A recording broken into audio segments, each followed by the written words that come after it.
VortiX with the deli against MarineLorD's Abbasid. See how things going to play out. First thing we're eyeballing is where the trade posts are. They're behind the base, so this might deter MarineLorD from going for that trade play. It would mean he'd have to idle a villager across the map. If you're just joining in, by the way, this is a best of 5, 12 villagers start. So we've just reset it to BO3 because right now it's 1-1 apiece. Yeah, and there we go. That's the forward House of Wisdom. Gets some distance between that and his base. Wondering if he's now going to be sending villagers over to straggler trees just to get that wood that he's going to be needing in order to drop down a normal market on the other side of the map. You do want that in order to maximize the return that you're getting out of those traders. I think from this position, you're probably only going to be getting like 20, maybe 30 gold for each trip. Meanwhile, if you go the full length, it's like 150. I think you get like 3 trips for free if you do that at that length though, right? So even then, it's actually not that bad of a return. And it's very safe. But like optimally, yes, you want to be across the map. The interesting thing to think about with this build, by the way, is how it changes between 6 and 12 villager start. Like I think with a 6 villager start, you can contemplate wheelbarrow before you send the villager. But 12 villagers is so much quicker that you wouldn't see a return in the value of wheelbarrow for walking that villager across the map, right? Like you're better off just walking immediately. And here we go, pretty much equal timings here when it comes to the age up. If MarineLorD decides to go for a 4-drop here. No, there we go, military wing. Okay, so we were thinking the entire time about the trade wing potential here, but it looks like it's going to be a military wing approach. And this makes sense when you're playing against the Tower of Victory, because in many situations, like one of the worst matchups for the Abbasid used to be against Ottomans, just because the pressure comes in so early. It means that chances are you're not going to be able to scale your economy. But the way to play that matchup is to go for the military wing. Just because with the bonus HP, suddenly units are actual tanks, and you're able to take better fights, even though your opponent has like more attack speed with the meta. And this translates similarly into this matchup as well. Yes. And you can see that MarineLorD is prepped for this type of thing, right? Like you might be tempted to think that Delhi players probably going to go for that Dome of Faith. It's on the rise, it's popular, people love that fast castle build. But the reality is that that would leave the map susceptible to that trade idea we potentially talked about. So it really is just kind of one-upping each other and prepping counter after counter. Both of them essentially getting forced into what we see in like a Delhi mirror, where you have to go for TOV or you have no ability of contesting early. Yeah. Interesting that VortiX has decided to go for a second scholar before finishing his upgrades there. What's really nice about Delhi is that you can actually cancel your research on upgrades, and it will remember the progress that you've had on those upgrades. So you're able to stop a research on, for example, what VortiX did there on efficient production, make another scholar, and then just continue where you left off. Nice and handy. So you always want to prioritize, especially things like sanctity, whenever you can get your hands on it. Military wing is now complete. MarineLorD, he is gathering some stone here. So, no. This must be an outpost player, right? I mean, does it have to be with so many villagers and stone? I think he might still go for that second TC. And I mean, this makes sense, right? It used to be that you can only really afford going for multiple TC if you go for the economy wing, because fresh foodstuffs was locked behind that. But now that you can get fresh foodstuffs out of a TC, suddenly you're able to go for all of these other wings and still have that really, really good scaling economy. And there we go, fresh foodstuff is now being queued. That's fair. It's just interesting, right? Because I think most of the time when we see multi-TCs, it's always the eco wing. Usually it's free TCs, or we've even seen games where the opponent, where the Abbasid player rather, waits until their castle age and then TC booms up. But I guess part of the process here is, you know, maybe limited food. Like, I don't think he's really got that many sheep, right? He got, is that 6, possibly 7? There might be more to come home. So he might also feel that he needs this second TC to secure additional food sources. Yeah, he's definitely gonna need that, because all of his additional berries are pretty far forward here. And there we go. He is going to go for that berry spot, which is quite nice because there's also gold and a whole lot of wood surrounding that. So that's going to be a very nice spot for TC. He's already got wheelbarrow, so it's not a big issue for him to walk the extra mile. It's naturally defended. It also secures the deer behind it, right? That's the thing you have to look at here. It's not one food source plus gold and the wood. It's 2 food sources, so brilliant position for him to be in. Also makes it much harder for VortiX to raid the flanks because you can naturally just wall between the northern tree line and your primary TC. And at that point, you've kind of created this safe zone for your economy. Yeah, this is going to be extremely nice base building here. So base building is a really, really important skill. And MarineLorD just perfecting it here. Only thing is, like, over time, you'll probably want to bridge this into your primary TC, right? So you get that torch resistance. We might see that where he'll basically build his military buildings down south. At that point, the only option if VortiX wants to get rid of that eco booster is to go in for rams. And, well, VortiX is definitely no stranger to that. We've seen him do plenty of peak ram timings. Wonder if this is the type of game that we're going to see again. Here we go, and also really interesting, VortiX is prepping to get both of these sacred sites, and behind that he's immediately making a market just in order to buy resources as soon as he gets that additional gold income. Pretty cool idea here. And was that 1 or 2 blacksmiths? I imagine he went for the I think double it was blacksmith. 1 blacksmith and a market. Second, okay, yeah, sorry, market, yeah. So, okay, interesting. Like, because I usually see him switch it up. Sometimes he'll be a little bit more gluttonous. I think with the idea like Siege Engineer, it makes sense, but it looks like he already researched that first. So we'll have that ram opportunity if he sees weakness in the Abbasid base. All right, there we go. Let's check out one of those units from MarineLorD, see if Bootcamp is already researched. We see that if those units have additional HP on them. Not many to give additional HP to at the moment. In fact, most of his army was just there at the beginning due to the military wings spawning 2 spears in the archer. All right, Bootcamp not yet researched. It's like you're missing out on an extra horseman at this stage, right? So I think it's like a logical math thing where you have to, you can kind of like roughly add 15% up, and if you don't come up to over 100% with the extra units, you're probably not at a phase where you even want to consider it. So maybe in a few more archers. There we go. Now it's being researched. VortiX did scout out that that secondary TC. I think it's really important to get that early on, the upgrade, just because in lower mass it matters even more. He went for really early siege engineering, so this is going to be an insanely aggressive play, and this makes sense, because usually when you see a Basset going for multiple TCs, which I usually like to go for, the best way to defeat that is just play hyper aggressively. Push them while it hasn't really paid off yet. And this is something we highlighted a moment ago when we looked at the blacksmith, right? It was the first thing he researched. It's incredibly fast, actually, for the deli. Gives him a finite timing to go on here. MarineLorD trying to be a nuisance, picking off reinforcements. Great micro there to also get out.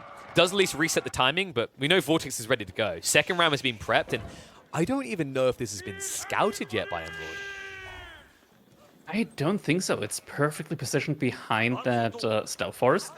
And MarineLorD Scout is not there yet. He was with the cavalry, yeah, so he was in the completely wrong position to see this coming. Maybe he's expecting aggro, but I don't know if he's anticipating double ram towards his secondary TC.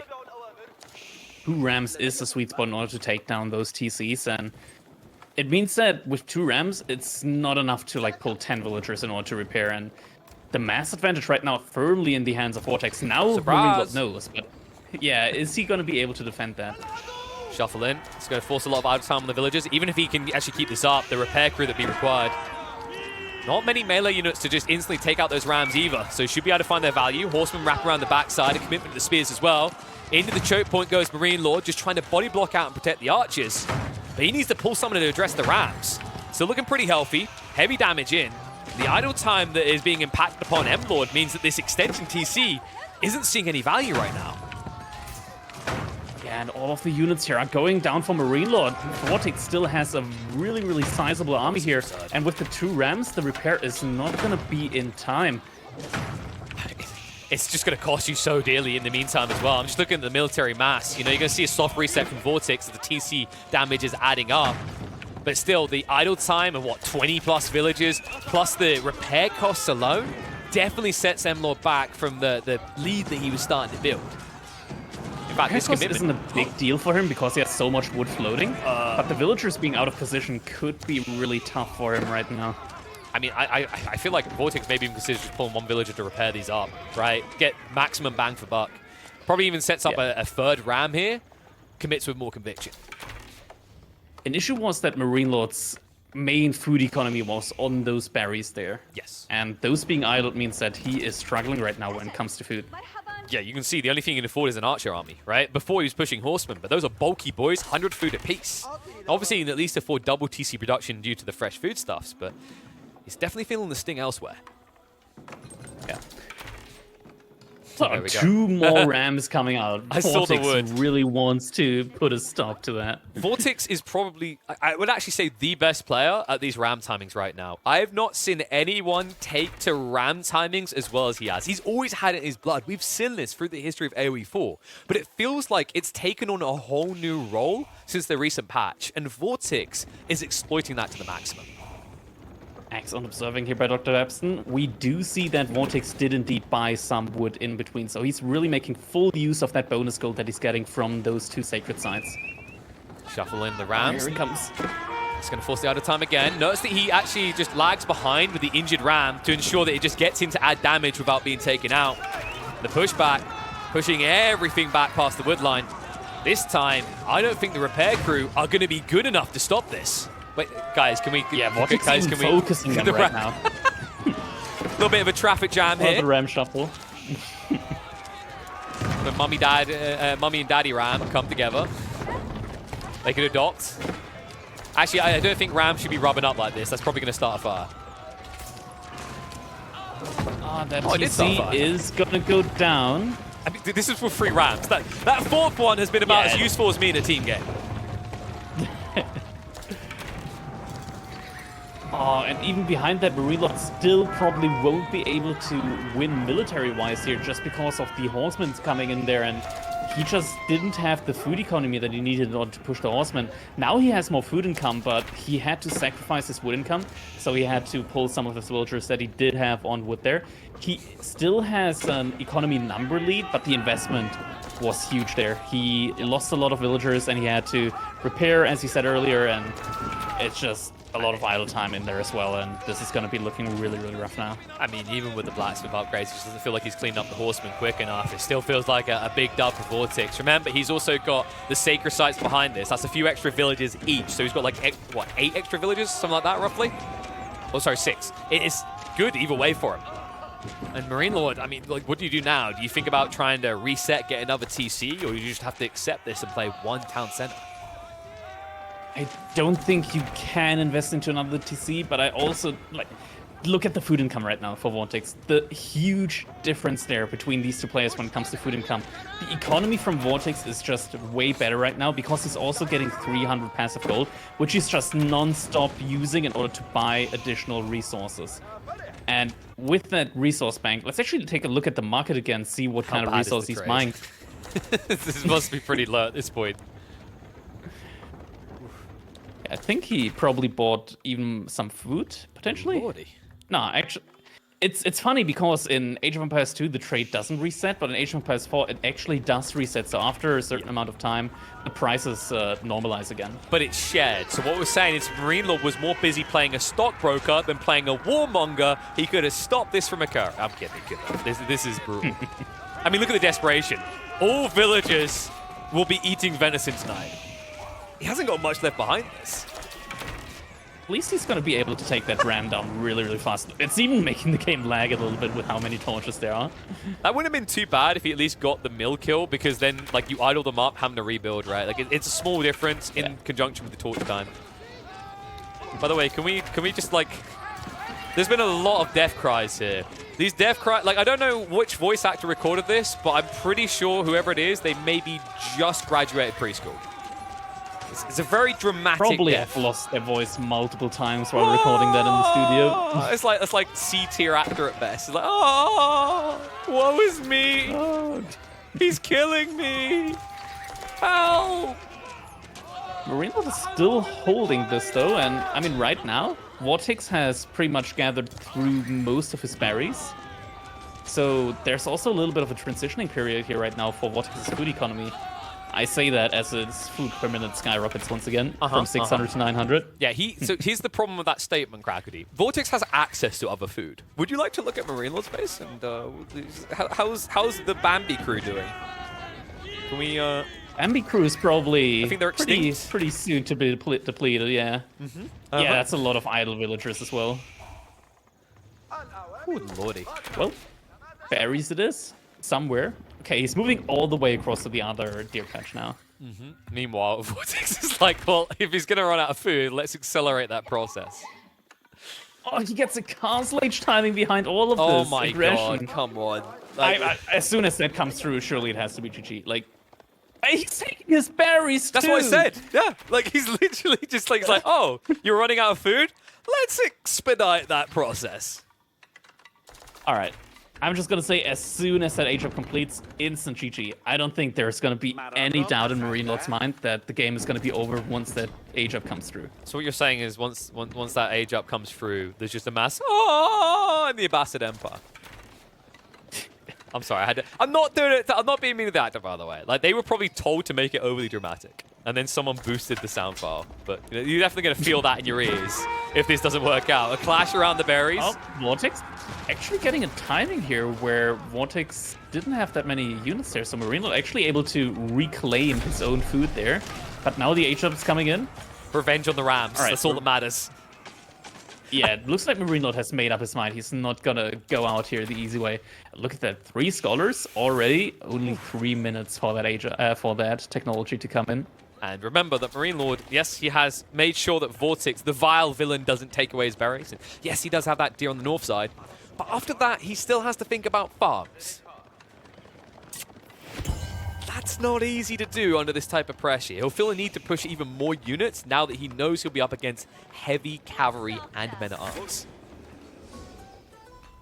At least we got gold nature too, right? That's gotta count for something. Woohoo! Yeah, that's what you get with Gold Age 2. You just get me cheering. I know, my voice acting is even worse. Clash in the center. I mean, now with the knights arriving, his only play is to play away from this fight. Horsemen will find their targets on the flanks. Best move MarineLorD can make right now.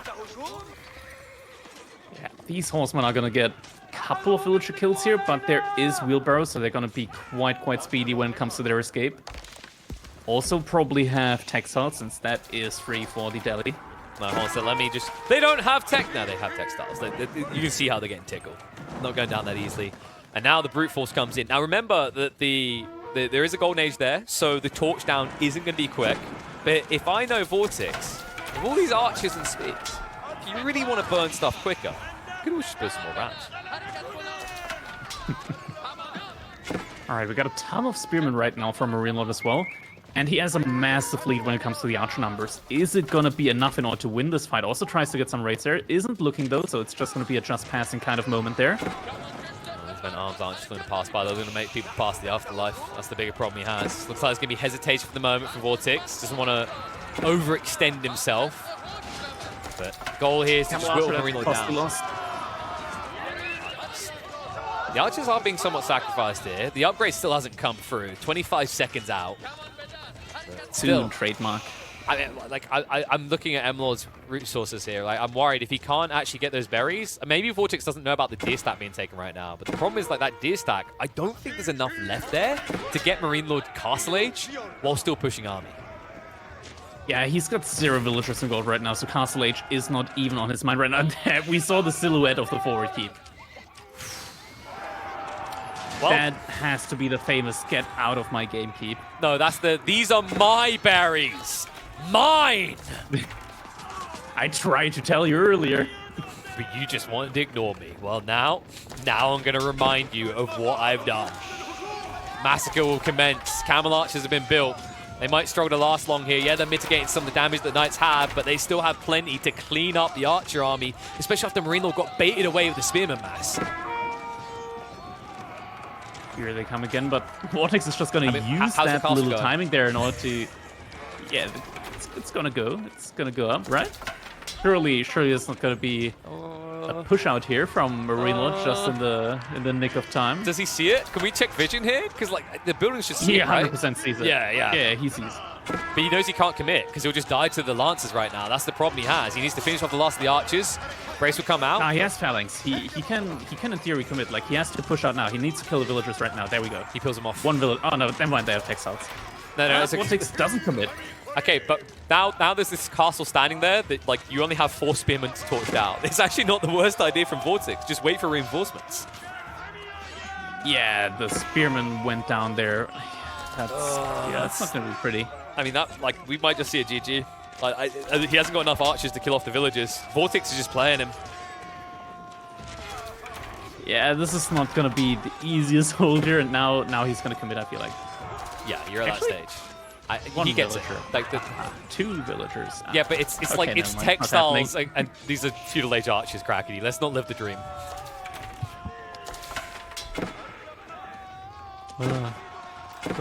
Are you numb to it yet? Are you numb to the death noises yet? Because like, I don't hear those anymore. I've played enough Advanced at this patch now to just not hear it anymore. so now I understand the real goal with that voice. All right, the voice actor was told, create a noise that will make us numb.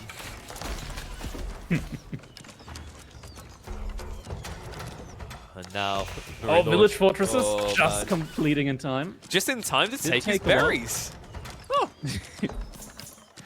How convenient. And now also forward siege Build workshop. rams. Just build rams. Like, who needs trebs right now? I mean, your opponent has a full archer army. Save money, build rams. Oh, we got a farm transition Oh. here. That's pricey. Feudal age farm transition. Hate to see it. And remember, he's playing the Abbasid, so he can't rush that tech up.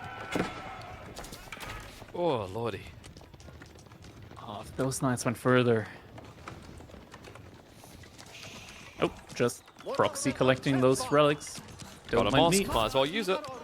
He's got enough stone for another keep, by the way. So, where are we dropping It's this gonna one? keep creep right next to the barracks. I'd hop beyond the racks, right onto the wood line. Oh, he got the mango. Okay, so he's not going to go for the buildings first. He's just going to take his time and play with his food. I mean, something that you can do, which is just more than annoying, is you position the mangonel behind the wood line and then just ground attack. Even if you don't have line of sight, you can annoy villagers. Oh, this is Impressive pretty hold nice. though from MarineLorD so far, like being able to keep back VortiX's military here with just feudal age units. And just 1 or 2 camels always in there to ensure that the knights can't even necessarily trade well with the feudal age spears. Feudal age spears that are, of course, benefiting from the phalanx and the military boot camp. Yeah. Oh, but there's the mangonel shot. Another one coming out soon. A few torches will make their way around the backside. Mango shots are coming in heavy. Problem is these new spears Not enough spawning. spears though. Villagers plus the spears. I think they do get the second mango. It's just a question mark of how high the price is. Quite high. Yeah. MarineLorD has to sacrifice economy in order to just not die immediately, but with the reinforcements coming in, MarineLorD knows that this one is not a W for him to take. Yeah, and really well played by VortiX. Sticking to his guns, showing you just how effective these early ram timings can be. Just what a read. Just essentially gave the space for MarineLorD to go for that secondary TC. And then once he's invested, never stopped pressing where it mattered. I love the denial on the berry side as well. Like, that's the cool thing that players have gotten so great identifying, is that farm transitions kill a lot of games, right? It's such a big loss if your opponent doesn't have to and you have to. And you saw in the way that VortiX played this, almost like he looked like he was just being indecisive. He wasn't. He was just ensuring that MarineLorD reaches this transition point before he'll ever need to. Yeah. I feel like maybe if MarineLorD just went for 1 or 2 additional outposts there on his TC, obviously he didn't just scout the aggression that was going to be coming through from VortiX in time. But if he went for like 1 or 2 more outposts there next to that TC, he would have been able to convert more of his villagers into